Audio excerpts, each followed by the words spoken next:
Okay, welcome back. I'd like for us to have an overview of the last two lessons within topic three, civilizations of Asia. I'd like for us to talk briefly about Japan and then Southeast Asia.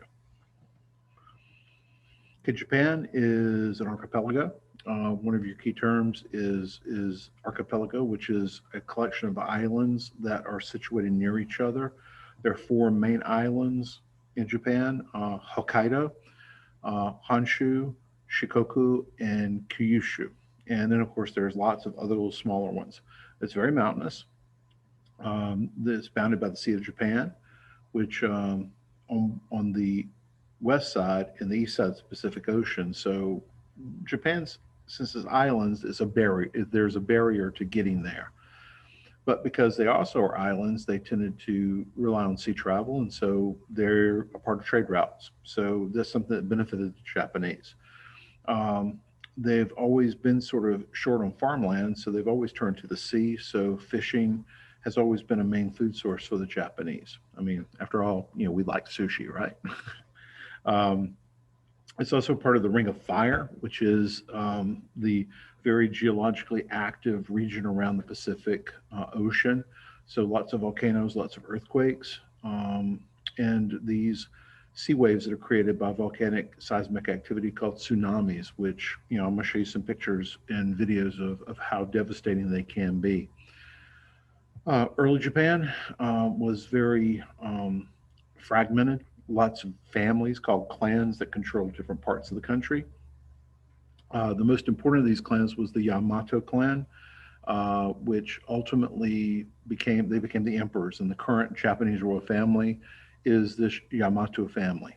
Um, so they've always been, respected. The religion of Japan is called Shinto, which it means the way of the gods. It's a nature religion that sees spirits in all different types of natural phenomena. These spirits are called kami, and so all natural features like a rock or a stand of trees or a lake, you have spirits that are there. Um, Many people in Japan have also been influenced by Buddhism, and so the particular type of Buddhism that they follow tends to be called Zen Buddhism. We'll talk about that later. There's a lot of Chinese influence, mainly from the Tang Dynasty. The Japanese sent emissaries to China and picked up a lot of things about Chinese culture and what they liked. They were very selective about it, and they brought back. And so there's many things about Chinese culture that you see with Japan, but with the Japanese flavoring. So they modeled their government after Chinese government. As I said before, they were very selective with what they picked. One of the things that they did pick up was the type of Chinese writing, the kanji that was used by the Chinese, as well as developing some other types of writing called kana that can write things phonetically. The most important period in Japan is called the Heian period, which is the cultural height of what Japan was able to accomplish. Very sophisticated culture, so a lot of the art and things that you see that are stereotypically Japanese actually is Heian. Two works of literature actually come out from this time period, the Pillow Book, and then the Tale of Genji, which is considered to be the world's first full novel, a complex plot that's developed over the course of many, many pages. And so the Japanese get the credit for that. Feudal Japan was divided up very much like it was in Europe. They did have a military leader called a shogun who sort of rode herd on all the Japanese clans. You had local lords called daimyo, who were the main landowners, and then they had their warriors and knights called samurai that operated under them. So it's very like the European system with the lords and vassals. There was a code of behavior that the samurai followed called Bushido, which is similar to the chivalry code followed by European knights. And the type of Buddhism they tended to follow was called Zen Buddhism, which had an emphasis on meditation, self reliance, self discipline, duty, and so that reflection that people have, that you very often see with Japanese warriors, is the influence of Zen Buddhism. Um, the Mongols invaded them a couple of times. They were successful in repelling both of these invasions. Um, in 1274 and 1287, they did invade, but kamikazes intervened. These typhoons that hit the Pacific during the summertime, um, they hit Japan at the same time period that the Mongols were invading, and these storms destroyed their fleets. So, from the Japanese perspective, these winds were sent by the gods. So that's why they were called kamikazes, which means divine winds. And of course, in World War II, you see this term used to um, describe the suicide bombers who were going to save Japan from its enemies. In the 1600s, there was an effort to unite Japan under one government. And so there was a shogun called Tokugawa who was able to impose his rule on Japan, and his family continued to rule Japan until the middle of the 1800s, when Japan opened up and began to modernize.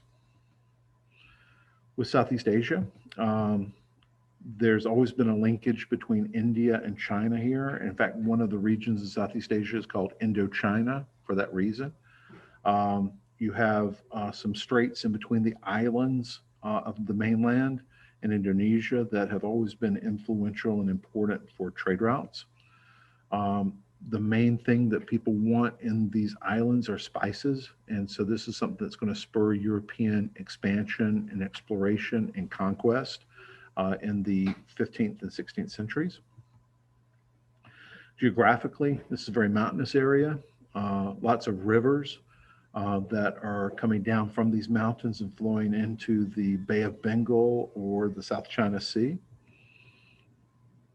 On the mainland, you have Myanmar, which is Burma, Thailand, Cambodia, Laos, and Vietnam, parts of Malaysia. And then you've got a whole bunch of islands, Singapore, Indonesia, Brunei, the Philippines. So, 20,000 islands that make up this area. So it's quite large. A lot of Indian influence is seen, particularly in the western part of this region.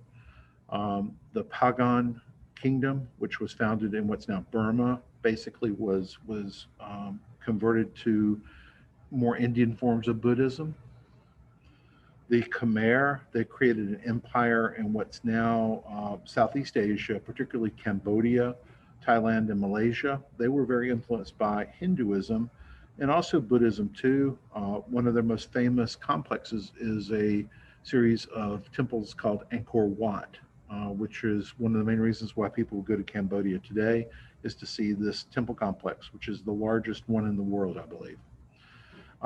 The Srivijaya Empire, which was founded in Indonesia, was a Hindu Buddhist amalgamation of religions. They controlled these trade routes in Indonesia, and then later they converted to Islam. And they still were major players and influencers before the Europeans arrived, particularly with the Dutch. The Dutch eventually took over this area. This is, by the way, the largest Muslim country in the world. So there's more Muslims that are Indonesian than any other nationality. And then lastly, we have the Vietnamese, who are found on the very eastern side of Southeast Asia. They've always been influenced by the Chinese, particularly with Buddhism and Confucianism. And even though they have this close tie with China, they frequently are with odds with China. They are a fiercely independent region. One of the early heroes of Vietnamese independence are the Trung sisters, who fought against the Chinese and died fighting against them. So the Vietnamese never have liked outsiders or invaders coming in and telling them what to do. So anyway, this concludes the notes for topic 3. As always, if you have any questions, let me know, and feel free to watch these videos again if you need to. Okay, we'll see you again for topic 4. Thank you.